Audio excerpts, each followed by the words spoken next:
श्री परमात्मने नमः। ओम वासुदेवाय नमः। ओम व्यासदेवाय नमः। ओम जगन्नाथदासाय नमः। हे माँ सरस्वती तमें कंठरे बस, माँ कंठरे बस। अतिबड़ी जगन्नाथ दास रचित श्रीमद् भागवत महापुराण द्वादश स्कंधर द्वादश अध्याय आमे व्याख्या करिबा।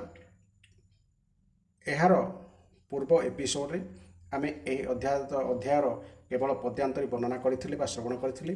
वर्तमान सही अध्यायर एही व्याख्या आमे वर्तमान सुनिबा। एही अध्याय श्रीमद् भागवत महापुराणर विषय संक्षिप्त विषय सूची कथा वर्णना करा जायछि। अर्थात भागवत महापुराणर आद्यरू प्रांत पर्यंत कोठी कौन एवं काहीकि किपरि विषय एठी वर्णना करा जायछि एवं भागवत महापुराण शुणिबा पढ़िबा शुणैबा द्वारा कौन काहाकु लाभ हुए एही अध्याय जणाई दिया जायछि। तेबे आसंतु एही अध्याय आमे वर्तमान केवल व्याख्या शुणिबा। अथ द्वादश अध्याय श्रीमद् भागवत महापुराणर संक्षिप्त विषय सूची। सुत कहि चलिले, भगवत भक्ति रूप महान धर्म को मु नमस्कार करुछि। मु विश्वविधाता भगवान श्रीकृष्ण को नमस्कार करुछि एवं शेषरे ब्राह्मण मानकु नमस्कार करी श्रीमद् भागवत सनातन धर्मर संक्षिप्त विवरणी शुणाउछि। हे सनौकादि ऋषिगण, आपण माने मते जो प्रश्न पचारि तदनुसारे मु भगवान विष्णुकर एही अद्भुत चरित्र शुणाइदेली। एही चरित्र हेउछि सबु मनुष्यंकर श्रवण करिवार योग्य। एही श्रीमद् भागवत महापुराण रे सर्वपापहारी स्वयं भगवान नारायण श्रीहरिंकर लीला ही संकीर्तन करा जायछि। से समस्तक हृदय विराजमान। से समस्तक इंद्रिय मानकर स्वामी ओ प्रेमी भक्त मानकर जीवनधान। भक्त उक्त श्रीमद् भागवत महापुराण रे अत्यंत गोपनीय ब्रह्म विषय वर्णना करा जायछि, जेउथिरे कि जगतर उत्पत्ति स्थिति और प्रलयर प्रतीति होइଥାଏ। एथिरे सही परम तत्वर अनुभवात्मक ज्ञान ताहाकु लाभ करिबा उपाय विषय स्पष्ट निर्देश रहिछि। हे सनौक, एही महापुराणर प्रथम स्कंदरे भक्ति योग विषय उत्तम रूपे निरूपण करा जायछि एवं ताहा सहित भक्ति योगर उत्पन्न तथा भक्ति योग को स्थिर रखुथवा वैराग्यर मध्य वर्णना करा जायछि। परीक्षितंकर जन्मादि वृत्तांत, व्यास नारद संवाद प्रसंग रे नारद चरित मध्य कहा जायछि। ब्राह्मणक अभिशाप पाइबा परे राजसी परीक्षित किपरि निरा आहार व्रत पालन करी गंगा तटरे बसिगले एवं ऋषि प्रवर सुखदेव सहित तांकर संवाद किपरि आरंभ होला सेही कथा मध्य प्रथम स्कंदरे रहिछि। जोग धारण द्वारा देह त्यागर विधि, ब्रह्मा और नारदंकर संवाद, अवतार संबंधी अवतार मानकर संक्षिप्त चर्चा तथा महतत्व आदि क्रम प्राकृतिक सृष्टिर उत्पत्ति आदि विषय वर्णना द्वितीय स्कंदरे रहिछि। तृतीय स्कंधरे प्रथम विदुर और उद्धवंकर एवं तापर विदुर तथा मैत्रेयींकर समागम एवं कथोपकथनर प्रसंग रहिछि। तापरे पुराण संहिता विषय प्रश्न रहिछि एवं तापरे प्रलय काल रे परमात्मा किपरि रहंती ताहा निरूपण करा जायछि। ताहा छड़ा गुणमानकर विचलन घटिया फल प्राकृतिक सृष्टि महतत्व आदि सात प्रकृति विकृति मानक द्वारा नानाविध सृष्टि हेबार वर्णना मध्य रहिछि। तापरे ब्रह्मांडर उत्पत्ति, सेथिरे विराट पुरुषंकर स्थितिर स्वरूप दिया जायछि। तापरे स्थूल और सूक्ष्म कालर स्वरूप लोकपद्मर बा चतुर्दश भुवनर उत्पत्ति, प्रलय समुद्र पृथ्वी को उद्धार करने समय बराह भगवान द्वारा हिरण्याक्षर वध, देवता पशु पक्षी और मनुष्य मानकर सृष्टि एवं रुद्र मानकर उत्पत्ति प्रसंग रही। तापरे ब्रह्मांकर अर्धनारी नर स्वरूप विवेचना रही, जहाँ ठारू कि स्वयंभुव मनु और स्त्री मानक मध्य श्रेष्ठ आद्या प्रकृति सतरूपांकर जन्म होता। तापरे कर्दम प्रजापति चरित, तांको औरसरु 9 जन मुनिपत्नींकर जन्म, महात्मा भगवान कपिलंक अवतार और तापरी कपिल देव तथा तांको मात्मा देवहूतिंक संवाद रही। चतुर्थ स्कंदरे मरीचि आदि 9 प्रजापतिंकर उत्पत्ति, दक्ष यज्ञ विध्वंसन, राजसी ध्रुवंकर एवं पृथुंकर चरित तथा प्राचीन बही और नारदंक संवाद वर्णित होइछि। ପଞ୍ଚମ ସ୍କନ୍ଧରେ ପ୍ରିୟବତ ଉପାଖ୍ୟାନ, ନାଭି, ଋଷଭ ଓ ଭରତଙ୍କ ଚରିତ, ଦ୍ୱୀପ, ବର୍ଷ, ସମୁଦ୍ର, ପର୍ବତ ଓ ନଦୀମାନଙ୍କର ବର୍ଣ୍ଣନା, ଜ୍ୟୋତିଷ ଚକ୍ରର ବିସ୍ତାର ଏବଂ ପାତାଳ ତଥା ନରକମାନଙ୍କର ସ୍ଥିତି ନିରୂପିତ ହୋଇଛି। ହେ ସନକାଦି ଋଷିଗଣ, ଷଷ୍ଠ ସ୍କନ୍ଧରେ ଯେଉଁ ସବୁ ବିଷୟ ରହିଛି ତାହା ହେଲା ପ୍ରଚେତାମାନଙ୍କଠାରୁ ଦକ୍ଷଙ୍କ ଉତ୍ପତ୍ତି, ଦକ୍ଷକଣାମାନଙ୍କଠାରୁ ସନ୍ତାନ ରୂପେ ଜାତ ଦେବତା, ଅସୁର, ମନୁଷ୍ୟ, ପଶୁ, ପକ୍ଷୀ, ପର୍ବତ ପ୍ରଭୃତିଙ୍କର ଜନ୍ମ ଓ କର୍ମ ତଥା ବୃତ୍ତାସୁରର ଉତ୍ପତ୍ତି ଓ ତାର ପରମଗତି। ସପ୍ତମ ସ୍କନ୍ଧରେ ମୁଖ୍ୟତଃ ଦୈତ୍ୟରାଜ ହିରଣ୍ୟକଶିପୁ, ହିରଣ୍ୟକ୍ଷକ ଜନ୍ମ ତଥା କର୍ମ ଏବଂ ଦୈତ୍ୟ କୁଳଭୂଷଣ ମହାତ୍ମା ପ୍ରହ୍ଲାଦଙ୍କର ଉତ୍କୃଷ୍ଟ ଚରିତ ନିରୂପଣ କରାଯାଇଛି। ଅଷ୍ଟମ ସ୍କନ୍ଧରେ ମନନ୍ତରମାନଙ୍କର ବିବରଣୀ, ଗଜେନ୍ଦ୍ର ମୋକ୍ଷଣ ବିଭିନ୍ନ ମନନ୍ତରରେ ହେଉଥିବା ଜଗଦୀଶ୍ୱର ବିଷ୍ଣୁଙ୍କ କୁର୍ମ, ମତ୍ସ୍ୟ, ବାମନ, ଧନନ୍ତରୀ, ହୟଗ୍ରୀବ ଆଦି ଅବତାର ବର୍ଣ୍ଣନା ତଥା ଅମୃତ ପାଇବା ନିମନ୍ତେ ଦେବତା ଓ ଦୈତ୍ୟମାନଙ୍କର ସମୁଦ୍ର ମନ୍ଥନ ଏବଂ ଦେବାସୁର ସଂଗ୍ରାମ ଆଦି ବିଷୟରେ ବର୍ଣ୍ଣନା ରହିଛି। ନବମ ସ୍କନ୍ଧରେ ମୁଖ୍ୟତଃ ରାଜବଂଶମାନଙ୍କର ବର୍ଣ୍ଣନା ରହିଛି। ସେଥିରେ ଇକ୍ଷ୍ୱାକୁଙ୍କର ଜନ୍ମ ଓ କର୍ମ, ବଂଶ ବିସ୍ତାର, ମହାତ୍ମା ସୁଦ୍ୟୁମ୍ନ, ଇଳା ଏବଂ ତାରାଙ୍କ ଉପାଖ୍ୟାନ ଇତ୍ୟାଦିର ବର୍ଣ୍ଣନା ରହିଛି। ସୂର୍ଯ୍ୟବଂଶର ବୃତ୍ତାନ୍ତ, ଶଶାଦ, ନୃଗ ଆଦି ରାଜାମାନଙ୍କର କଥା, ସୁକନ୍ୟା ଚରିତ, ସର୍ଜାତି, ଖଟ୍ୱାଙ୍ଗ, ମାନ୍ଧାତା, ସୌଭରୀ, ସାଗର, ବୁଦ୍ଧିମାନ, କୁକୁସ୍ଥ ଓ କୌଶଳେନ୍ଦ୍ର, ଭଗବାନ ଶ୍ରୀରାମଙ୍କର ସର୍ବପାପହାରୀ ଚରିତ ମଧ୍ୟ ଏହି ସ୍କନ୍ଧରେ ବର୍ଣ୍ଣିତ ହୋଇଛି। ତାପରେ ନିମିଙ୍କ ଦେହତ୍ୟାଗ ଓ ଜନକଙ୍କ ବଂଶର ଉତ୍ପତ୍ତି ବିଷୟ ବର୍ଣ୍ଣନା କରାଯାଇଛି। ଭୃଗୁପତି ପରଶୁରାମଙ୍କର କ୍ଷତ୍ରିୟ ସଂହାର, ଚନ୍ଦ୍ରବଂଶୀ ନରପତି ପୁରୁରବା, ଯଜାତି, ନହୁଷ, ଦୁଷ୍ୟନ୍ତ ନନ୍ଦନ, ଭରତ, ଶାନ୍ତନୁ ଓ ତାଙ୍କର ପୁତ୍ର ଭୀଷ୍ମ ଆଦିଙ୍କ ସଂକ୍ଷିପ୍ତ କଥାମାନ ମଧ୍ୟ ନବମ ସ୍କନ୍ଧରେ ହିଁ ରହିଛି। ସର୍ବଶେଷରେ ଯଜାତିଙ୍କର ଜ୍ୟେଷ୍ଠ ପୁତ୍ରଙ୍କ ଯଦୁଙ୍କର ବଂଶ ବିସ୍ତାର କଥା କୁହାଯାଇଛି। ହେ ସନକାଦି ଋଷିଗଣ, ଏହି ଯଦୁଙ୍କ ବଂଶରେ ଜଗତପତି ଭଗବାନ ଶ୍ରୀକୃଷ୍ଣ ଅବତାର ଗ୍ରହଣ କରିଥିଲେ। ସେ ଅନେକ ଅସୁର ସଂହାର କରିଥିଲେ। ତାଙ୍କର ଲୀଳା ଏତେ ବିସ୍ତୃତ ଯେ ତାହା କେହି ବି କଳନା କରିପାରିବ ନାହିଁ। ତଥାପି ଦଶମ ସ୍କନ୍ଧରେ ତାଙ୍କ ଲୀଳାର କେତେକାଂଶ କୀର୍ତ୍ତନ କରାଯାଇଛି। ସେ ଜନ୍ମ ହୋଇଥିଲେ ବାସୁଦେବଙ୍କ ପତ୍ନୀ ଦେବକୀଙ୍କ ଗର୍ଭରୁ, ବଢ଼ିଥିଲେ ଗୋପପୁରରେ ନନ୍ଦଙ୍କ ଘରେ। ସେ ପୁତନାର କ୍ଷୀର ସହିତ ତା ପ୍ରାଣକୁ ପିଇ ଦେଇଥିଲେ। ଶିଶୁ ଅବସ୍ଥାରେ ହିଁ ସେ ଶଗଡ଼କୁ ଓଲଟାଇ ଦେଇଥିଲେ। ତୃଣାବର୍ତ୍ତ, ବକାସୁର ଓ ବଛାସୁରକୁ ସେ ନିଧାନ କରିଥିଲେ। ସେ ଧେନୁକାସୁର, ପ୍ରଳମ୍ବାସୁରକୁ ସପରିବାର ମାରି ଦେଇଥିଲେ। ସେ ଦାବାନଳର ଘେର ଭିତରୁ ଗୋପାଳମାନଙ୍କୁ ରକ୍ଷା କରିଥିଲେ। କାଳିଅ ନାଗକୁ ଦଳନ କରିଥିଲେ। ଅଜଗର ମୁଖରୁ ନନ୍ଦଙ୍କୁ ରକ୍ଷା କରିଥିଲେ। ତାହାପରେ ଭଗବାନଙ୍କୁ କାନ୍ତ ରୂପେ ପାଇବାକୁ ଗୋପୀମାନେ ବ୍ରତ କରିଥିଲେ ଏବଂ ଭଗବାନ ଶ୍ରୀକୃଷ୍ଣ ପ୍ରସନ୍ନ ହୋଇ ସେମାନଙ୍କୁ ଅଭୀଷ୍ଟ ବର ଦେଇଥିଲେ। ଭଗବାନ ବ୍ରାହ୍ମଣ ପତ୍ନୀମାନଙ୍କ ଉପରେ କୃପା କରିଥିଲେ। ପରେ ସେମାନଙ୍କର ସ୍ୱାମୀ ବ୍ରାହ୍ମଣମାନଙ୍କୁ ବଡ଼ ପଶ୍ଚାତାପ କରିବାକୁ ପଡ଼ିଥିଲା। ଭଗବାନ ଗୋବର୍ଦ୍ଧନ ଧାରଣ ଲୀଳା କରିବାରୁ ଇନ୍ଦ୍ର ଓ କାମଧେନୁ ଆସି ଭଗବାନଙ୍କର ଯଜ୍ଞାଭିଷେକ କରିଥିଲେ। ଶରତ ଋତୁର ରାତ୍ରିକାଳରେ ଭଗବାନ ବ୍ରଜ ସୁନ୍ଦରୀମାନଙ୍କ ସହିତ ରାସକ୍ରୀଡ଼ା କରିଥିଲେ। ସେ ଦୁଷ୍ଟ ଶଙ୍ଖଚୂଡ଼, ଅରିଷ୍ଟ ଓ କେଶୀକୁ ମଧ୍ୟ ବଧ କରିଥିଲେ। ତାପରେ ଅକ୍ରୂର ମଥୁରାରୁ ବୃନ୍ଦାବନ ଆସି ନିଜ ସହିତ ଶ୍ରୀକୃଷ୍ଣ ବଳରାମଙ୍କୁ ମଥୁରା ନେଇଯାଇଥିଲେ। ସେହି ସମୟରେ ବ୍ରଜ ସୁନ୍ଦରୀମାନେ ଯେଉଁ ବିଳାପ କରିଥିଲେ ତାହାର ବର୍ଣ୍ଣନା ମଧ୍ୟ ଏହି ଦଶମ ସ୍କନ୍ଧରେ ରହିଛି। ତାପରେ ଶ୍ରୀକୃଷ୍ଣ ବଳରାମ ମଥୁରା ଯାଇ ସେଠାରେ ସାଜସଜା ଦେଖିଲେ ଏବଂ କୁବଳୟାପିଢ଼ ହାତୀ, ମୁଷ୍ଟିକ, ଚାଣୁର ଏବଂ କଂସ ଆଦିକୁ ସଂହାର କଲେ। ଗୁରୁ ସାନ୍ଦୀପନଙ୍କ ନିକଟରେ ବିଦ୍ୟା ଅଧ୍ୟୟନ କରି କୃଷ୍ଣ ବଳରାମ ଗୁରୁଙ୍କ ମୃତ ପୁତ୍ରକୁ ଲେଉଟାଇ ଆଣିଦେଲେ। ହେ ସନକାଦି ଋଷିଗଣ, ଭଗବାନ ଶ୍ରୀକୃଷ୍ଣ ମଥୁରାରେ ନିବାସ କରୁଥିବା ସମୟରେ ଉଦ୍ଧବ ଓ ବଳରାମଙ୍କ ସହିତ ମିଶି ଯଦୁବଂଶୀମାନଙ୍କର ସକଳ ପ୍ରକାର ପ୍ରିୟ ଓ ହିତକର କର୍ମ କରିଥିଲେ। ବିଶାଳ ବିଶାଳ ସୈନ୍ୟବାହିନୀ ଧରି ଜରାସନ୍ଧ ବହୁବାର ମଥୁରା ଆକ୍ରମଣ କରିଥିଲା। ଶେଷରେ ଭଗବାନ ତାକୁ ବଦ୍ଧ କରି ପୃଥିବୀର ଭାର ଲାଘବ କଲେ ଏବଂ କାଳଯବନକୁ ମୁଚୁକୁନ୍ଦଙ୍କ ଦ୍ୱାରା ଭସ୍ମ କରାଇଦେଲେ। ସେ ଦ୍ୱାରକାପୁରୀ ବସାଇ ରାତାରାତି ସେମାନଙ୍କୁ ସମସ୍ତଙ୍କୁ ନେଇ ସେଠାରେ ରଖାଇଦେଲେ। ସେ ସ୍ୱର୍ଗରୁ ପାରିଜାତ ବୃକ୍ଷ ଓ ସୁଧର୍ମା ସଭା ନେଇ ଆସିଲେ। ସେ ବିଭିନ୍ନ ଶତ୍ରୁଙ୍କୁ ଯୁଦ୍ଧରେ ପରାସ୍ତ କରି ରୁକ୍ମିଣୀକୁ ହରଣ କରି ଆଣିଲେ। ବାଣାସୁର ସହିତ ଯୁଦ୍ଧ ଚାଲିଥିବା ବେଳେ ସେ ମହାଦେବଙ୍କୁ ଏପରି ବାଣ ପ୍ରହାର କଲେ ଯେ ମହାଦେବ ହାଇ ଉପରେ ହାଇ ମାରିବାକୁ ଲାଗିଲେ ଏବଂ ଭଗବାନ ଏପଟେ ବାଣାସୁର ଭୁଜଗୁଡ଼ିକୁ କାଟି ପକାଇଲେ। ଭଗବାନ ପ୍ରାଗ ଜ୍ୟୋତିଷପୁରର ଅଧିପତି ଭୌମାସୁର ବା ନରକାସୁରକୁ ମାରି 16,000 କନ୍ୟାକୁ ପତ୍ନୀ ରୂପେ ଗ୍ରହଣ କଲେ।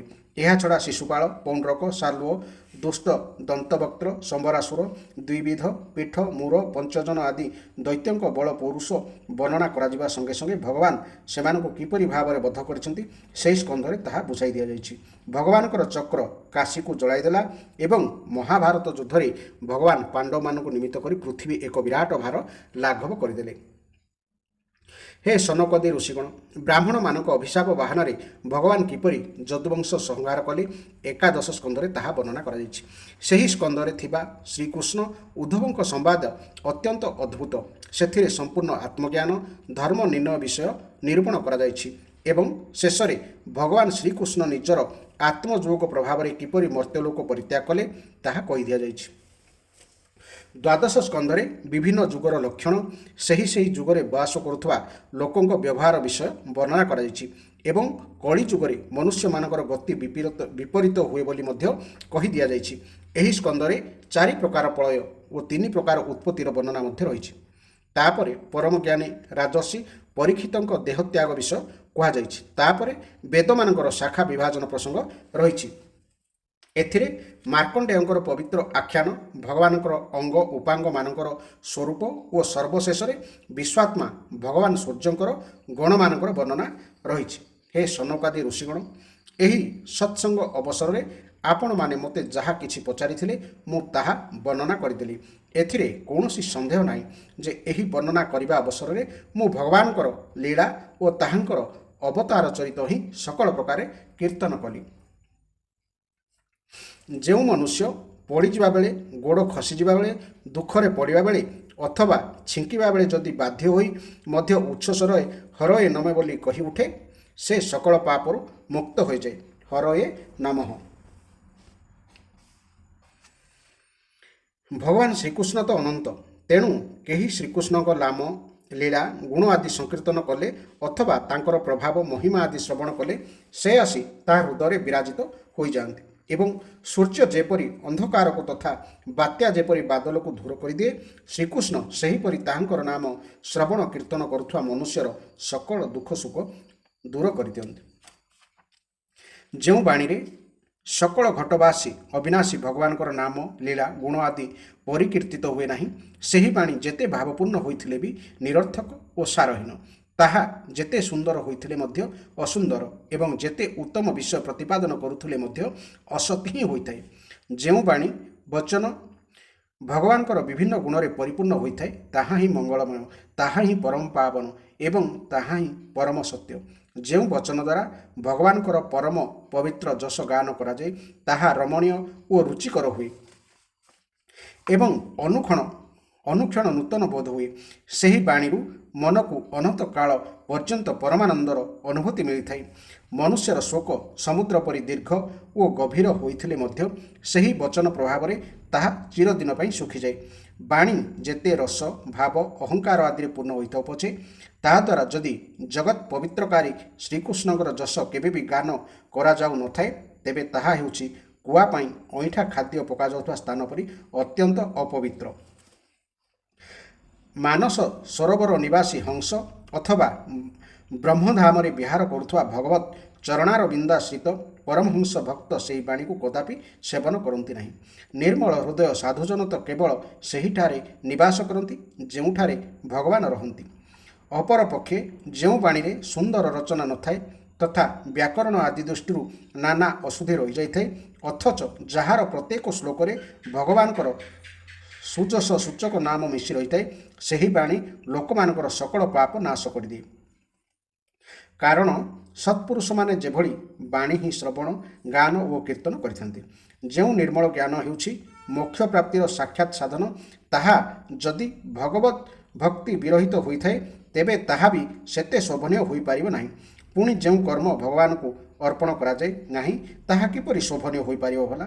ସେହି କର୍ମ ଯେତେ ଉଚ୍ଚ ସ୍ତରର ହୋଇଥାଉ ନା କାହିଁକି, ତାହା ସର୍ବଦା ଅମଙ୍ଗଳ ରୂପ ଓ ଦୁଃଖଦାୟକ ହିଁ ହୋଇଥାଏ। ବର୍ଣ୍ଣାଶ୍ରମର ଅନୁକୂଳ ଆଚରଣ, ତପସ୍ୟା, ଅଧ୍ୟୟନ ଆଦି ପାଇଁ ଯେଉଁ ବିରାଟ ପରିଶ୍ରମ କରାଯାଏ, ତାହା ଅତି ବେଶରେ ଯଶ ବା ଲକ୍ଷ୍ମୀ ପ୍ରାପ୍ତି କରାଇଥାଏ। କିନ୍ତୁ ଭଗବାନଙ୍କର ଗୁଣ, ଲୀଳା, ନାମ ଆଦିର ଶ୍ରବଣ କୀର୍ତ୍ତନ ଇତ୍ୟାଦି ପ୍ରଭୁଙ୍କ ଚରଣ କମଳର ଅବିଚଳ ସ୍ମୃତି ପ୍ରଦାନ କରେ। ତାହା ସକଳ ପାପତାପ ଓ ଅମଙ୍ଗଳ ନଷ୍ଟ କରି ପରମ ଶାନ୍ତି ବିସ୍ତାର କରେ। ତାହାଦ୍ୱାରା ଅନ୍ତଃକରଣ ଶୁଦ୍ଧ ହୋଇଯାଏ, ଭଗବତ ଭକ୍ତି ପ୍ରାପ୍ତ ହୁଏ ଏବଂ ପରମ ବୈରାଗ୍ୟ ଯୁକ୍ତ ଭଗବାନଙ୍କର ସ୍ୱରୂପର ଜ୍ଞାନ ତଥା ଅନୁଭବ ପ୍ରାପ୍ତ ହୁଏ। ହେ ସନକାଦି ଋଷିଗଣ, ଆପଣମାନେ ବଡ଼ ଭାଗ୍ୟବାନ। ଆପଣମାନଙ୍କୁ ଧନ୍ୟ ଧନ୍ୟ କହିବା, କାରଣ ଆପଣମାନେ ଅନ୍ୟ କୌଣସି ଆରାଧ୍ୟ ଦେବ ନ ରଖି ଅତ୍ୟନ୍ତ ଶ୍ରଦ୍ଧା ପ୍ରେମର ସହିତ ନିଜ ହୃଦୟରେ ସର୍ବାନ୍ତର୍ଯାମୀ ସର୍ବାତ୍ମା ସର୍ବଶକ୍ତିମାନ ଆଦିଦେବ ସମସ୍ତଙ୍କର ଆରାଧ୍ୟ ଦେବ ସ୍ୱୟଂ ନାରାୟଣ ଭଗବାନଙ୍କୁ ସ୍ଥାପନ କରି ନିରନ୍ତର ତାକୁ ଭଜୁଛନ୍ତି। ରାଜର୍ଷି ପରୀକ୍ଷିତ ଉପବାସରେ ରହି ବଡ଼ ବଡ଼ ଋଷିମାନଙ୍କ ମେଳରେ ବସି ସମସ୍ତଙ୍କ ସମ୍ମୁଖରେ ଶ୍ରୀ ଶୁକଦେବଙ୍କଠାରୁ ଶ୍ରୀମଦ୍ ଭାଗବତ କଥା ଶୁଣୁଥିବା ବେଳେ ମୁଁ ମଧ୍ୟ ସେଠାରେ ବସି ସେହି ପରମର୍ଷିଙ୍କ ମୁଖର ଏହି ଆତ୍ମତତ୍ତ୍ୱ ଶ୍ରବଣ କରୁଥିଲି। ଆପଣମାନେ ମୋତେ ତାହା ସ୍ମରଣ କରାଦେଇ ବଡ଼ ଅନୁଗ୍ରହ କଲେ, ତେଣୁ ମୁଁ ଆପଣମାନଙ୍କ ନିକଟରେ ଚିରଋଣୀ। ହେ ସନକାଦି ଋଷିଗଣ, ଭଗବାନ ବାସୁଦେବଙ୍କର ପ୍ରତ୍ୟେକ ଲୀଳା ସର୍ବଦା ଶ୍ରବଣ କୀର୍ତ୍ତନ କରିବାର ଯୋଗ୍ୟ। ଏହି ପ୍ରସଙ୍ଗରେ ମୁଁ ତାଙ୍କରି ମହିମା ହିଁ ବର୍ଣ୍ଣନା କରିଛି। ତାଙ୍କର ମହିମା କୀର୍ତ୍ତନ ସକଳ ଅଶୁଭକୁ ଧୋଇଦିଏ। ଯେଉଁ ମନୁଷ୍ୟ ପ୍ରତିଦିନ ଏକାଗ୍ର ଚିତ୍ତରେ ଏକ ପ୍ରହର ଅଥବା ଏକ କ୍ଷଣ ପ୍ରଭୁଙ୍କର ଏହି ମହିମା କୀର୍ତ୍ତନ କରନ୍ତି ଅଥବା ଯେ ଶ୍ରଦ୍ଧାର ସହିତ ଏହା ଶ୍ରବଣ କରନ୍ତି, ସେ ଏହା ରୂପେ ନିଶ୍ଚିତ ରୂପେ ଶରୀର ସହିତ ନିଜ ଅନ୍ତଃକରଣକୁ ପବିତ୍ର କରିଦିଅନ୍ତି। ଯେଉଁ ବ୍ୟକ୍ତି ଦ୍ୱାଦଶୀ ଅଥବା ଏକାଦଶୀ ଦିନ ଏହା ଶ୍ରବଣ କରନ୍ତି, ସେ ଦୀର୍ଘାୟୁ ହୁଅନ୍ତି। ସେ ସଂଯମପୂର୍ବକ ନିରାହାର ରହି ଏହା ପାଠ କରନ୍ତି, ତାଙ୍କ ପୂର୍ବ ଅର୍ଜିତ ପାପ ସବୁ ନଷ୍ଟ ହୋଇଯାଏ, ପାପର ପ୍ରବୃତ୍ତି ମଧ୍ୟ ନଷ୍ଟ ହୋଇଯାଏ। ଯେଉଁ ମନୁଷ୍ୟ ଇନ୍ଦ୍ରିୟମାନଙ୍କୁ ତଥା ଅନ୍ତଃକରଣକୁ ନିଜ ବଶରେ ରଖି ଉପବାସ ପୂର୍ବକ ପୁଷ୍କର ତୀର୍ଥ, ମଥୁରା ଅଥବା ଦ୍ୱାରକାରେ ଏହି ପୁରାଣ ସଂହିତା ପାଠ କରନ୍ତି, ସେ ସକଳ ଭୟରୁ ମୁକ୍ତ ହୋଇଯାନ୍ତି। ଯେଉଁ ମନୁଷ୍ୟ ଏହା ଶ୍ରବଣ ବା ଉଚ୍ଚାରଣ କରନ୍ତି, ତାଙ୍କର କୀର୍ତ୍ତନ ଶୁଣି ଦେବତା, ମୁନି, ସିଦ୍ଧ, ପିତୃଗଣ, ମନୁ ଓ ରାଜାମାନେ ସନ୍ତୁଷ୍ଟ ହୋଇଯାଆନ୍ତି ଏବଂ ସେମାନେ ତାଙ୍କର ସକଳ ଅଭିଳାଷ ପୂର୍ଣ୍ଣ କରନ୍ତି। ଋଗ୍ବେଦ, ଯଜୁର୍ବେଦ ଓ ସାମବେଦ ପାଠ କଲେ ବ୍ରାହ୍ମଣଙ୍କୁ ଯେଉଁ ମଧୁକୁଲ୍ୟା, ଘୃତକୁଲ୍ୟା ଓ ପୟଃକୁଲ୍ୟା ବା ମହୁ, ଦୁଧ ଓ ଘିଅର ନଦୀ ଅର୍ଥାତ୍ ସକଳ ପ୍ରକାର ସୁଖ ସମୃଦ୍ଧି ପ୍ରାପ୍ତି ହୁଏ, ଶ୍ରୀମଦ୍ ଭାଗବତ ପାଠ କଲେ ମଧ୍ୟ ସେହି ଫଳ ପ୍ରାପ୍ତି ହୁଏ। ଯେଉଁ ଦ୍ୱିଜ ସଂଯମ ପୂର୍ବକ ଏହି ପୁରାଣ ସଂହିତା ଅଧ୍ୟୟନ କରନ୍ତି, ତାଙ୍କୁ ଭଗବାନ ନିଜ ଶ୍ରୀମୁଖରେ ବର୍ଣ୍ଣନା କରିଥିବା ପରମପଦ ମିଳିଯାଏ। ଏହା ଅଧ୍ୟୟନ କଲେ ବ୍ରାହ୍ମଣକୁ ଋତମ୍ଭରା ପ୍ରଜ୍ଞା ବା ତତ୍ତ୍ୱଜ୍ଞାନ ପ୍ରଦାନ କରାଯାଉଥିବା ବୁଦ୍ଧି ପ୍ରାପ୍ତ ହୁଏ। କ୍ଷତ୍ରିୟ ସମସ୍ତ ଭୂମଣ୍ଡଳର ରାଜ୍ୟ ଲାଭ କରନ୍ତି, ବୈଶ୍ୟ କୁବେରଙ୍କ ପଦ ଲାଭ କରନ୍ତି ଏବଂ ଶୂଦ୍ର ସକଳ ପାପରୁ ଅବ୍ୟାହତି ପାଇଯାଆନ୍ତି। ଭଗବାନ ହିଁ ସମସ୍ତଙ୍କର ସ୍ୱାମୀ ଏବଂ ଯେତେ ବି ପାପ ରାଶି ଥାଉ ନା କାହିଁକି, ସେ ସକଳ କଳିମଳ ଧ୍ୱଂସ କରିଦେଇ ପାରନ୍ତି। ସାଧାରଣ ଦୃଷ୍ଟିରେ ଦେଖିଲେ ତ ଭଗବାନଙ୍କର ବିଷୟରେ ବର୍ଣ୍ଣନା ଥିବା ବହୁ ପୁରାଣ ରହିଛି, କିନ୍ତୁ ସେ ସବୁଥିରେ ସର୍ବତ୍ର ଓ ନିରନ୍ତର ଭାବରେ ଭଗବାନଙ୍କର ବର୍ଣ୍ଣନା ମିଳେ ନାହିଁ। କିନ୍ତୁ ଶ୍ରୀମଦ୍ ଭାଗବତ ମହାପୁରାଣରେ ତ ପଦ ପଦକେ ଓ ପ୍ରତ୍ୟେକ କଥା ପ୍ରସଙ୍ଗରେ ସର୍ବସ୍ୱରୂପ ଭଗବାନଙ୍କର ହିଁ ବର୍ଣ୍ଣନା ହୋଇଛି। ସେ ହେଉଛନ୍ତି ଜନ୍ମ ମୃତ୍ୟୁ ଆଦି ବିକାରର ଊର୍ଦ୍ଧ୍ୱରେ, ବେଶକାଳାଦି ବସ୍ତୁର ଅତୀତ ଏବଂ ସ୍ୱୟଂ ଆତ୍ମତତ୍ତ୍ୱ। ଜଗତର ଉତ୍ପତ୍ତି, ସ୍ଥିତି ଓ ପ୍ରଳୟ କରାଉଥିବା ସକଳ ଶକ୍ତି ମଧ୍ୟ ତାଙ୍କରି ସ୍ୱରୂପର ଅନ୍ତର୍ଗତ। ସେସବୁ ତାଙ୍କଠାରୁ ଭିନ୍ନ ନୁହନ୍ତି। ବ୍ରହ୍ମା, ଶିବ, ଇନ୍ଦ୍ର ଆଦି ଲୋକପାଳ ମଧ୍ୟ ତାଙ୍କୁ ସ୍ତୁତି କରିବା ଜାଣନ୍ତି ନାହିଁ। ସେହି ଅନନ୍ତ ଅଜନ୍ମା ସଚ୍ଚିଦାନନ୍ଦ ସ୍ୱରୂପ ପରମାତ୍ମାଙ୍କୁ ମୁଁ ନମସ୍କାର କରୁଛି, ଯେ ଇଚ୍ଛା ମାତ୍ରକେ ନିଜର ସ୍ୱରୂପରେ ହିଁ ପ୍ରକୃତି, ପୁରୁଷ, ମହତତ୍ତ୍ୱ, ଅହଙ୍କାର ଏବଂ ପଞ୍ଚତନ୍ମାତ୍ର ଏପରି 9ଟି ଶକ୍ତି ଦ୍ୱାରା ଏହି ଚରାଚର ଜଗତ ସୃଷ୍ଟି କରିଛନ୍ତି, ତାହାର ଅଧିଷ୍ଠାନ ରୂପେ ମଧ୍ୟ ରହିଛନ୍ତି ତଥା ଯାହାଙ୍କର ପରମପଦ ହେଉଛି କେବଳ ଅନୁଭୂତି ସ୍ୱରୂପ ଦେବତାମାନଙ୍କର ଆରାଧ୍ୟ ସେହି ସନାତନ ପ୍ରଭୁଙ୍କ ଚରଣରେ ମୁଁ ନମସ୍କାର କରୁଛି। ଶ୍ରୀ ଶୁକଦେବ ମହାମୁନି ନିଜର ପରମ ଆନନ୍ଦରେ ହିଁ ନିମଗ୍ନ ଥିଲେ।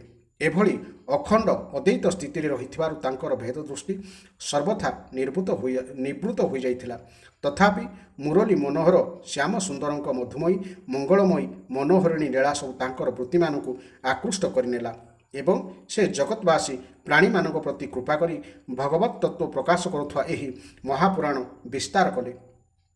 ସେହି ସର୍ବପାପହାରୀ ବ୍ୟାସନନ୍ଦନ ଭଗବାନ ଶ୍ରୀ ଶୁକଦେବଙ୍କ ଚରଣରେ ମୁଁ ନମସ୍କାର କରୁଛି। ଏହି ଥିଲା ଏହି ଅଧ୍ୟାୟର ବ୍ୟାଖ୍ୟା। ଅନେକ ଜିଜ୍ଞାସୁ ଭକ୍ତ ପ୍ରଶ୍ନ କରନ୍ତି ଯେ ଭାଗବତ ମହାପୁରାଣରେ କ'ଣ ଅଛି।